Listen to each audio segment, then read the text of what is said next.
My wife told me she married the wrong person, so I became a different person. She hated it even more. My wife Lauren said it during an argument about my job. I was a high school history teacher making $52,000 a year, and she'd just found out her college roommate's husband had made partner at his law firm. I married the wrong person, she said, standing in our kitchen with her arms crossed. Jenna's husband just bought her a beach house. Meanwhile, I'm clipping coupons. I stood there holding a dish towel, water dripping from my hands. I thought you knew what you were getting when you married a teacher. She laughed, but it wasn't a happy sound. I thought you'd have ambition. I thought you'd want more. But you're content being mediocre forever. The word mediocre hit like a slap. I'd been teaching for 8 years, won 2 teaching awards, mentored dozens of struggling students. But to Lauren, I was mediocre because I wasn't rich. What do you want me to do? Quit and become a lawyer overnight? I want you to be someone who cares about success, about providing, about being more than just adequate. She walked out of the kitchen, leaving me standing there with soap suds drying on my hands. That night, I lay awake thinking about her words. Married the wrong person. Not that she was unhappy, not that we had problems. She'd married the wrong person entirely, like I was a mistake she'd made in her 20s and was now stuck with. The next morning, I started researching. If Lauren wanted someone different, I'd become someone different. Not gradually, not through couples therapy or long conversations. I'd transform completely and show her exactly what she'd asked for. I found a headhunter who specialized in career transitions. His name was Victor Lang, and his office was downtown in a building with marble floors and uncomfortable modern furniture. He looked at my teaching resume and laughed. You want to make 6 figures within a year? As a teacher? I want to make whatever it takes to not be called mediocre. Victor's expression shifted. He'd heard that tone before, the desperation of a man trying to save his marriage through money. Okay, but you'll have to let go of everything you think you are. Teaching, mentoring, helping kids. That version of you needs to die. Good, I said. She married the wrong person, so that person is gone. Victor made calls. Within 2 weeks, I had 3 interviews lined up for sales positions at tech companies. They wanted aggressive, hungry people who'd work 80-hour weeks chasing commissions. Perfect. I quit my teaching job without telling Lauren. Just handed in my resignation to Principal Harris, who looked shocked. Daniel, you're one of our best teachers. What happened? I'm becoming someone else, I said, and walked out before he could respond. Lauren came home that evening to find me in a suit, not my wedding suit or funeral suit, but a new charcoal gray one that cost $800. I'd also gotten a haircut at a place that served whiskey while they cut, charged $75, and made me look like I worked in finance. What's this about? She touched the lapel of my jacket. Interview. I start Monday. Tech sales at Nexus Solutions. Base salary $85,000 plus commission. They said top performers make over $200. Her eyes widened. You quit teaching? You married the wrong person, so I'm becoming the right one.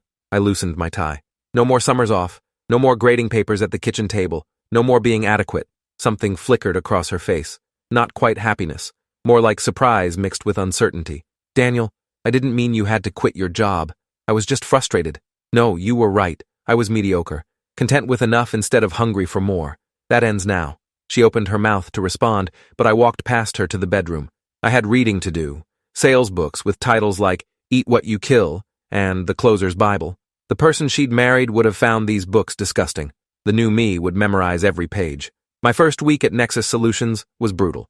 The sales floor was open concept. 70 desks crammed together with everyone's conversations bleeding into each other. My manager, Craig Donnelly, was 32 and made $300,000 last year. He showed me my desk and pointed to a whiteboard with names and numbers. That's the leaderboard. Top 5 sellers get bonuses. Bottom 5 get fired. You're starting at the bottom, so climb fast or you're gone. I looked at the names. People with sales to companies I'd never heard of. Numbers that represented thousands of dollars in revenue. How fast do people usually climb? The ones who make it? First sale within 2 weeks. If you go a month without closing, you won't survive here. Craig walked away, already on his phone with another client. I sat at my desk and stared at the computer screen showing my pipeline. Empty. 0 prospects, 0 calls scheduled, 0 progress toward not being mediocre. The guy next to me, Ashton Burke, leaned over. First day? Yeah. Advice? Stop thinking like whoever you used to be. This job requires you to lie, manipulate, and pressure people into buying shit they don't need. If you can't do that, leave now before you waste everyone's time. I thought about Lauren's face when she'd said mediocre. I can do that?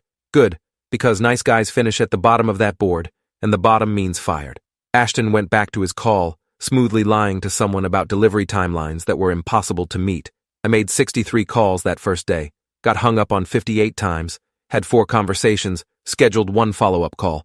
My throat hurt from talking, my ears rang from wearing the headset, and I'd learned more about human rudeness in 8 hours than 8 years teaching teenagers. Lauren asked how it went when I got home at 8 p.m. Fine. Made some progress. She'd cooked dinner, something she rarely did anymore. Pasta with chicken, my favorite. She was trying, sensing maybe she'd pushed me too far, but I wasn't angry. I was focused. Did you close anything? Not yet. Takes time to build pipeline. I used the jargon I'd learned, talking about qualified leads and conversion rates. She listened with an expression I couldn't read. After dinner, I went to the spare bedroom I'd converted into an office and practiced my pitch until midnight. Lauren came in once, saw me talking to my reflection in the dark window, and left without saying anything. The new me scared her a little. Good. She'd asked for different. My first sale came on day 11. A small company in Ohio needed software they didn't understand, and I convinced them they couldn't survive without it. $42,000 in revenue, $1,600 in commission. Craig called it out on the sales floor and everyone clapped, the hollow applause of people who saw me as competition. Ashton shook my hand. See? You're not a nice guy after all. That weekend, I took Lauren to an expensive restaurant, the kind where they don't list prices, and the waiter describes each dish like it's art. She wore a black dress, and I noticed men at other tables looking at her. She'd always been beautiful, but tonight, she glowed with something else. Pride, maybe. Pride that I wasn't mediocre anymore. This is nice, she said, sipping wine that cost $30 a glass. You seem different. I am different. That's what you wanted. I know, but... She trailed off, playing with her napkin. But what? Nothing. It's good. You're doing really well. But her smile didn't reach her eyes, and when I reached for her hand across the table, she pulled away to grab her wine glass. Something had shifted, but I couldn't identify what. After dinner, walking to the car, she said, "Do you miss teaching?" No. The lie came easily now. I missed it desperately. Missed my students asking questions about World War II. Missed seeing them understand something for the first time. Missed feeling like I mattered to someone's life beyond a sales quota. You don't miss it at all? You loved those kids. I loved being adequate, being mediocre. I unlocked the car. That version of me is dead, Lauren. You killed him when you said you married the wrong person. She got in without responding, and we drove home in silence. 3 months into the new job, I was 7th on the leaderboard. Made $53,000 in commission on top of my base salary. We'd paid off Lauren's student loans, upgraded both cars, and started looking at bigger houses. I worked until 9 most nights, Saturdays until 3, sometimes Sundays when big deals needed closing. Lauren had dinner with friends while I worked, went to yoga classes, took weekend trips I was too busy to join. We were ships passing in our own home, me chasing money and her enjoying the results without me. Craig promoted me to senior, account executive after 6 months, $100,000 base salary, higher commission rates, my own office with walls and a door. I'd become exactly what Lauren wanted. Successful, ambitious, driven, not adequate, but she barely noticed. When I told her about the promotion over takeout Chinese, she said, "That's great," without looking up from her phone. "That's it? That's great? What do you want me to say, Daniel? You're doing well. I'm happy for you." She set down her phone. "But you're never here. You work constantly. I barely see you. I'm building the life you wanted, the beach house life, the not clipping coupons life. I know, but I didn't think it would mean losing you completely." She stood, leaving her food half-eaten. "The person I married is gone. You made sure of that." I sat at the table alone, her words echoing. "The person I married is gone." Yes, that was the point. She'd married the wrong person, so I'd killed him and become someone new. And now she was realizing she'd married the wrong person twice. At the 1-year mark, I was making $230,000, 3rd on the leaderboard, consistently closing major deals.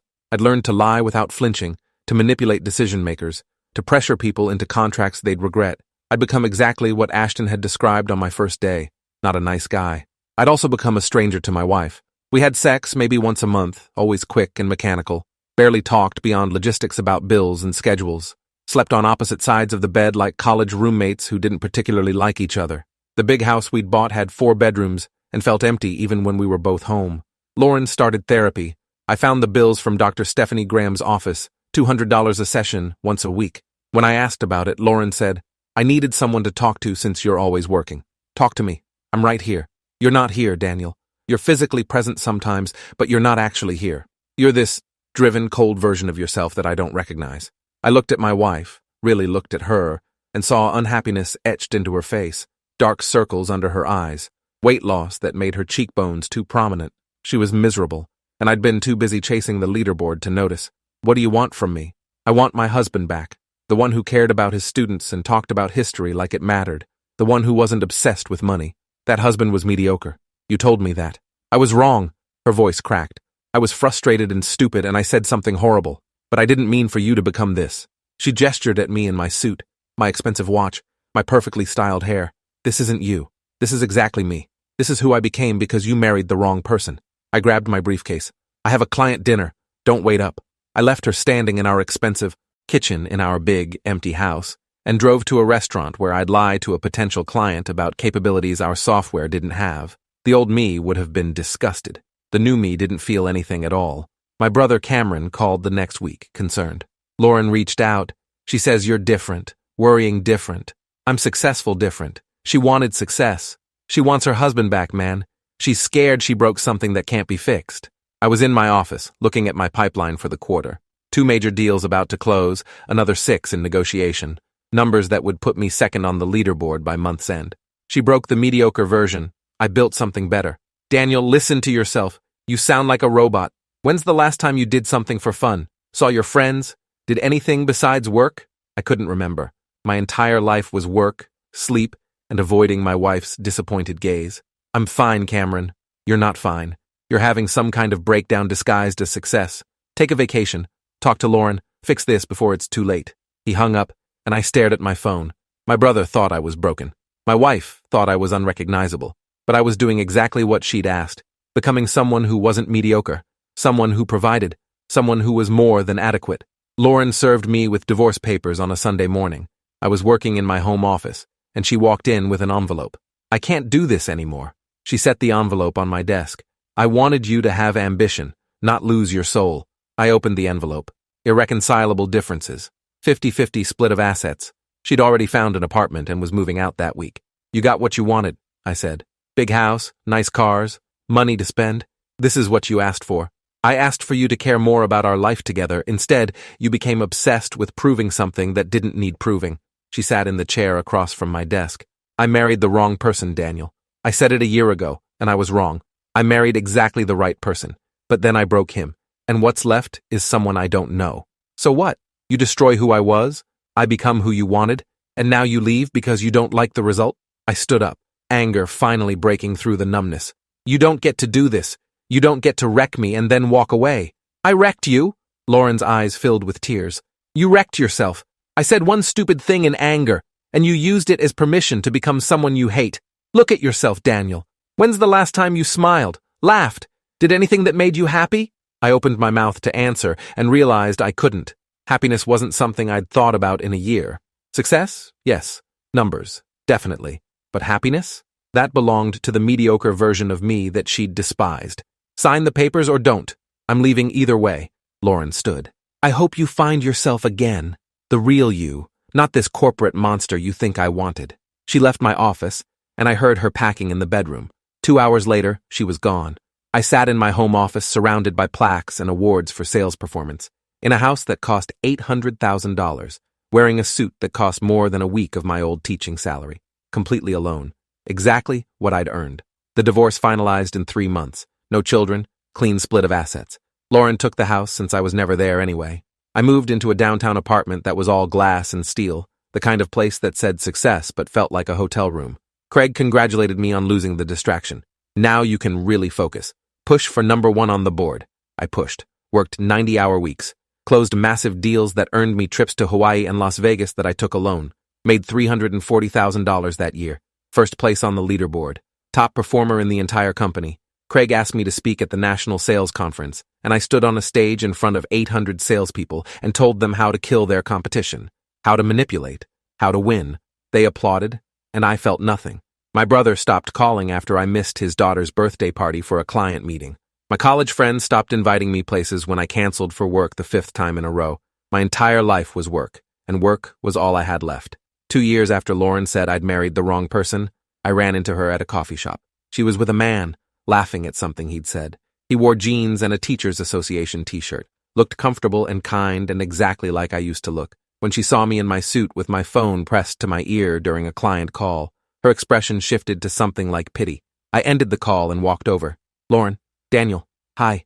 She touched the man's arm. This is Jeffrey. He teaches at the same school I volunteer at.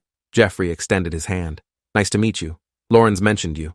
I shook his hand and wondered what she'd said, that I'd transformed myself trying to please her, that I'd lost everything becoming someone else.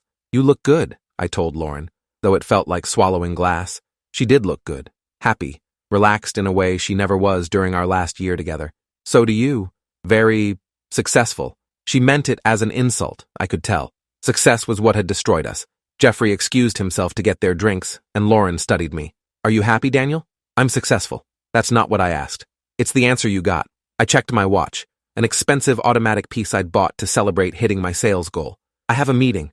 Of course you do. She touched my arm briefly. I'm sorry for what I said, about marrying the wrong person. I've regretted it every day since. Don't. You were right. You did marry the wrong person, so I became someone different. Problem solved. I walked away before she could respond, got in my car, and sat in the parking lot for 20 minutes, trying to remember why I'd wanted to become this person. The answer was supposed to be her, to keep her, to prove I wasn't mediocre. But she'd left anyway, and now I was stuck being someone I despised, making money I didn't need, chasing goals that meant nothing. My therapist, Dr. Marcus Liu, asked me why I kept the job if I hated it so much. I'd started seeing him after a panic attack in my office, the first time my body had physically rebelled against what I'd become. Because going back means admitting I was wrong, that I destroyed myself for nothing. You destroyed yourself trying to save your marriage, but the marriage ended anyway. So what are you doing now? Proving the point, I guess, that I could become what she wanted, even though she didn't actually want it, even though it cost you everything else. Dr. Liu leaned forward. Daniel, you're punishing yourself. Every day you stay in that job is another day you torture the person you used to be. Good. He deserved it for being mediocre. He deserved it for being human, for being content, for finding meaning in teaching instead of money. Dr. Liu set down his pen. What would it take for you to forgive yourself for not being enough for Lauren? I sat with that question. What would it take? Time travel to undo her words? Success so massive she'd regret leaving? Revenge? I didn't know. She's happy now, I said finally, with someone who's exactly what I used to be, a teacher, someone adequate. And that makes you feel like I destroyed myself for nothing. She wanted a teacher all along, just not me. The session ended with homework I didn't do. Write a letter to my old self, explaining why I'd killed him. I couldn't do it. Couldn't face the person I'd been and justify what I'd become. 3 years after Lauren said she'd married the wrong person, the company promoted me to VP of Sales. $400,000 base salary, stock options, corner office. I was 35 years old and had everything society said meant success. I was also having panic attacks twice a week, drinking too much, and hadn't felt genuine emotion in months. Craig retired, made his money, and moved to Florida. Before he left, he took me for drinks and said, "You know what the secret is? Knowing when to stop. Most guys who get to your level, they can't turn it off. They work until they die, chasing something that was never real to begin with. What was never real? Enough. There's never enough money, enough success, enough proof that you matter. You keep chasing it thinking the next level will finally make you happy, but it won't. So you either figure out what actually matters, or you die empty." He paid the bill and left. I sat at the bar alone, surrounded by other people in suits having the same conversation about deals, and numbers and quarterly targets. All of us chasing enough. That night, I opened my laptop and looked at teaching positions. They were all still there, always hiring because the pay was inadequate and the work was exhausting. $45,000 a year, summers off, grading papers, parent conferences, everything I'd walked away from. I found my old principal's email and wrote a message. I made a mistake. Is there any chance you'd consider rehiring me? I hit send before I could overthink it and closed my laptop. The VP of Sales writing to a high school principal begging for his old life back. Lauren would have laughed at the irony. Principal Harris called the next morning. "Daniel, I was surprised to get your email. I know it's been 3 years. I understand if you've moved on. Actually, we have an opening. Mr. Reynolds retired and we need someone to teach AP history. The pay is—" "I know what it pays. I don't care." The words felt like freedom. "I want to come back. I want to be who I was before I destroyed him." Harris was quiet for a moment. "Something happened, didn't it? Something that made you leave?" "My wife told me I was mediocre, that she'd married the wrong person. So I became someone different, and it cost me everything. And now? Now I want to be mediocre again. I want to be adequate and content and all the things that weren't enough for her, because they were enough for me."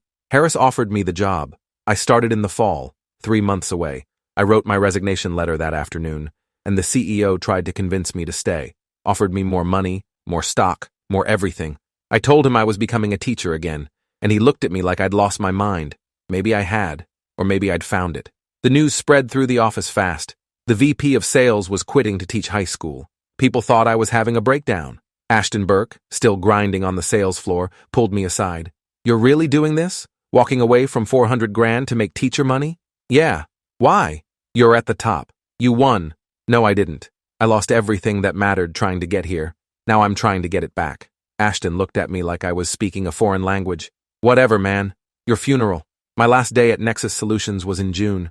They threw me a party with a cake that said good luck. People made speeches about my sales records and leadership. I smiled and thanked everyone and counted the minutes until I could leave. I walked out of that building for the last time carrying a box of personal items that meant nothing to me, got in my car, and drove to the school. The parking lot was empty for summer. I sat there remembering the version of me who used to arrive early every morning, excited to teach, who'd stay late helping students prepare for exams, who'd found meaning in young people understanding history. That person had been enough, had been happy. I'd killed him because someone said he wasn't good enough, and I'd spent 3 years missing him. I started teaching again in August. First day back, I stood in my classroom looking at empty desks and remembered why I'd loved this. The potential in every student. The chance to make someone care about the past so they could understand the present. The work that mattered more than any sales quota. My students were mostly juniors and seniors taking AP history. Smart kids who wanted to learn. I taught them about the Revolutionary War, the Civil War, World Wars I and II. We debated causes and effects. They wrote essays I graded at my kitchen table just like before. One student, Maya Patel, stayed after class the first week. Mr. Reynolds used to say you were the best teacher he'd ever worked with, that you made history come alive. Mr. Reynolds was generous. He also said you left to do something else. Why'd you come back? I thought about how to answer that. How much truth a 17-year-old needed. I became someone I wasn't for someone who didn't want me to change. Then I realized being myself mattered more than being what someone else wanted. Maya nodded slowly. My mom wants me to be a doctor, but I want to be a writer. She says that's not practical. Is being a doctor what you want, or what she wants? What she wants, but she's paying for college, so, Maya, living someone else's dreams is torture, even if you're successful at it. Trust me. She left thinking about that, and I hoped she'd choose herself over her mother's expectations. I'd learned that lesson too late, and too expensively. 3 months into teaching, I got an email from Lauren. "I heard you went back to teaching. Jeffrey told me. I'm glad. That's who you should have been all along," I wrote back. "I became who you wanted and lost everything. Now I'm being who I should have been, and I'm finally okay with that. I hope you're happy with your teacher." She responded the next day. "I am, and I'm sorry I made you think you weren't enough. You were always enough. I was the one who wasn't ready for what we had." I closed the email and felt something release in my chest. Forgiveness, maybe, for her and for myself. We'd both been wrong. She'd said I was mediocre. I'd believed her and tried to become someone else. Both of us had destroyed something real, chasing something we thought we wanted. My brother Cameron visited in October, brought his family. His daughter Emma was 10 now, gap-toothed and excited about everything. "Uncle Daniel, Dad says you teach about wars and stuff?" "I do. Want to hear about ancient Rome?" "Yeah." I told her about gladiators and emperors, and she listened with wide eyes. After she went to play in the yard, Cameron pulled me aside. "You're different, better, like yourself again. I'm trying to be. I spent 3 years being someone I hated. Now I'm just trying to remember who I was before I destroyed him. You're getting there. I can see it." He squeezed my shoulder. "I'm proud of you for walking away from all that money. Money doesn't mean anything if you're miserable earning it. I'd learned that lesson at $400,000 a year. Expensive education. That Thanksgiving, I volunteered at a food bank instead of working. Served meals to people who needed them, talked to homeless veterans who knew more about history than most students, felt useful in a way sales had never made me feel useful. One veteran, Thomas, noticed my teaching association shirt. "You're a teacher?" "Yeah, history. I wanted to be a teacher. Before Vietnam. After I came back, I couldn't focus enough to finish college. We talked for an hour about what he'd experienced, and I learned more about the war from him than any textbook could teach. When I left, he shook my hand and said, "Thank you for teaching, for helping kids understand. That matters more than people think." Driving home, I thought about Lauren saying I was mediocre. Thomas thought teaching mattered. My students thought it mattered. I'd thought it mattered before someone convinced me it wasn't enough. Maybe adequate was actually extraordinary in its own way. Christmas came. I spent it with Cameron's family, watching Emma open presents and feeling like myself for the first time in years. No client calls, no sales pressure, no pretending to be someone I wasn't, just being Daniel the teacher, Daniel the uncle, Daniel, the person who existed beyond productivity. On New Year's Eve, I made a resolution. Never again would I let someone else define my worth.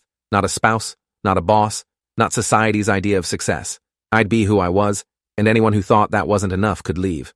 Dr. Liu called it healthy boundaries. I called it survival. Winter semester started, and one of my students, Devin Wright, came to me with a problem. His dad wanted him to study business. Devin wanted to study archaeology. My dad says that's a waste of time, that I'll be poor my whole life. Will you be happy? I asked. Digging up the past? Discovering history? Yeah, but he's right. I probably won't make much money. I make $48,000 a year teaching. My ex-wife thought that was mediocre, but I love what I do, and I sleep well at night. Meanwhile, I spent 3 years making 10 times that much and hating every second. Which one sounds better to you? Devin thought about it. Can I ask what happened? With your wife? I told him the abbreviated version. Wife said I was mediocre. I tried to become something else, lost everything including her, came back to teaching. So, being yourself didn't work? Being myself worked fine. Trying to be what someone else wanted destroyed me. There's a difference. Devin chose archaeology. His dad was furious. Called me to complain that I'd encouraged his son to throw away his future. I told him Devin's future was his own to build, not his father's to dictate. The dad hung up on me. 3 months later, Devin came back and said his dad had apologized, said he'd been pushing his own failed dreams onto his son. You helped me stand up to him. Thank you. More students came with similar problems. Parents pushing careers they didn't want. Pressure to be practical instead of passionate. I became the teacher kids came to when they needed someone to tell them being themselves was okay. I'd learned that lesson expensively enough to teach it for free. In March, I ran into Ashton Burke at a restaurant. He was with colleagues, drinking expensive wine, talking too loud about deals. When he saw me, he came over. Daniel, how's the teaching? Good, really good. Making that big teacher money? He laughed, and his colleagues laughed with him. What are you pulling in now? 50 grand? 48, but I'm happy, which is more than I could say making 300,000. Ashton's smile faded. Come on, man. You don't actually believe that. Money matters. It matters. But it's not everything. I spent 3 years learning that. I stood to leave. Good luck with your deals. Walking away, I heard one of his colleagues say, that guy was VP of sales? What happened? Ashton responded, had some kind of breakdown. Gave up everything to teach kids. They laughed. I kept walking. Let them laugh. I'd been one of them once, and I'd been miserable. Now I was me again, and their mockery couldn't touch that. April brought standardized testing and all the stress that entailed. My students worked hard, and I saw them growing not just in knowledge, but in confidence. Maya Patel decided to major in creative writing despite her mother's objections. Devin Wright applied to archaeology programs. A quiet girl named Alice Tran started raising her hand in class discussions. Small victories that mattered more than any sales award. End of the school year came fast. My students took their AP exams, and most passed. Principal Harris told me I'd been nominated for Teacher of the Year. Your students say you changed their lives, that you helped them choose themselves over everyone else's expectations. I learned that lesson the hard way. Figure I should pass it on. I didn't win Teacher of the Year, but 3 students gave me thank you cards that meant more than any plaque. Maya wrote, you taught me history, but also taught me to be myself. Thank you for that. That summer, 4 years after Lauren said she'd married the wrong person, I got a wedding invitation from her. She was marrying Jeffrey. The invitation was beautiful, expensive cardstock with elegant calligraphy. I almost didn't go, but something made me RSVP yes. The wedding was outdoors at a vineyard. Lauren looked stunning in a simple white dress. Jeffrey looked happy and comfortable in a suit he'd probably owned for years. I sat in the back, watching them exchange vows about choosing each other every day, about being partners, about building a life together. They meant the words. I could tell. When they kissed, people cheered. I clapped along, feeling genuinely happy for, her. She'd found what she needed, and it wasn't money or ambition. It was someone who showed up, who was present, who was himself without apology. Everything I'd been before I destroyed it. At the reception, Lauren found me at my table. Thank you for coming. I wasn't sure you would. I'm glad you're happy, really. I heard you're teaching again, that you left sales. Yeah. Turns out I was right the first time about who I was supposed to be. She sat in the empty chair beside me. I'm sorry for what I said. About marrying the wrong person. I was wrong, and I've regretted those words ever since. You weren't entirely wrong. You did marry the wrong person. Because I wasn't strong enough to be myself when you challenged it. I became what I thought you wanted, and it destroyed us both. You became what I said I wanted without checking if I actually meant it. I was frustrated, Daniel. Venting. I didn't want you to quit teaching and become some corporate drone. I know that now. Took me 4 years and a lot of therapy to figure it out. I smiled at her. But I'm okay now. I'm me again. The adequate, mediocre version that actually likes himself. She touched my hand briefly. That version was never mediocre. I was just too immature to see it. Jeffrey came over, friendly and warm, and thanked me for coming. Lawrence told me a lot about you, about what you went through. Ancient history, I said, meaning it. I'm glad you two found each other. I left the reception early, drove home, and sat on my small apartment balcony. 4 years ago, Lauren's words had destroyed me. I'd killed the person I was, become someone I hated, lost everything chasing a version of success that meant nothing. But sitting there in the evening air, making $48,000 a year, single and content, I realized something. I'd needed to break completely to rebuild correctly. The person I was before Lauren's words had been good but fragile, too easily swayed by someone else's opinion. The person I'd become in sales was successful, but hollow, no substance beyond numbers. The person I was now had been built from the wreckage of both, strong enough to be himself without apology, content with adequate, comfortable with mediocre, if it meant being real. My phone rang. Unknown number. I almost didn't answer. Hello? Mr. Holloway? This is Alice Tran from your history class. Alice, hi. What's up? I just wanted to tell you something. I got into Columbia, full scholarship, and it's because you helped me believe I was smart enough to try. My chest tightened with emotion I hadn't felt in sales. Alice, that's incredible. I'm so proud of you. I wanted you to know because you told me being adequate was actually extraordinary if you were being yourself. That stuck with me. Thank you for teaching me that. We talked for a few more minutes, and after hanging up, I sat there thinking about impact. In sales, my impact was measured in revenue and commission. Dollars earned, deals closed, quarterly targets met. Numbers that meant everything and nothing. In teaching, my impact was Alice getting into Columbia, Devin choosing archaeology, Maya becoming a writer, students finding themselves and believing in who they were. That couldn't be measured in dollars, but it meant everything. I'd spent 3 years being the wrong person trying to prove I was enough, earned hundreds of thousands of dollars, got promotions and awards, achieved everything society said mattered, and I'd been miserable every second. Now I was making barely enough to cover rent and student loans, drove an old car, lived in a small apartment, spent my evenings grading papers instead of closing deals, and I was happy, actually happy. Lauren had been wrong when she said she married the wrong person. She'd married exactly the right person, but then she'd made him doubt himself, and he'd destroyed who he was trying to become who she wanted. They'd both been wrong, and they'd both paid for it. But the story didn't end with their divorce or her remarriage. It ended with me, 4 years later, finally understanding something crucial. There is no wrong person to be, only wrong reasons for changing who you are. I'd changed for Lauren, for money, for external validation, all wrong reasons. The person I was now had changed for himself, to rebuild what he'd destroyed, to remember what mattered. That was the right reason. My phone buzzed with a text from Cameron. Barbecue Saturday, bring your grading. Emma wants to hear more history stories.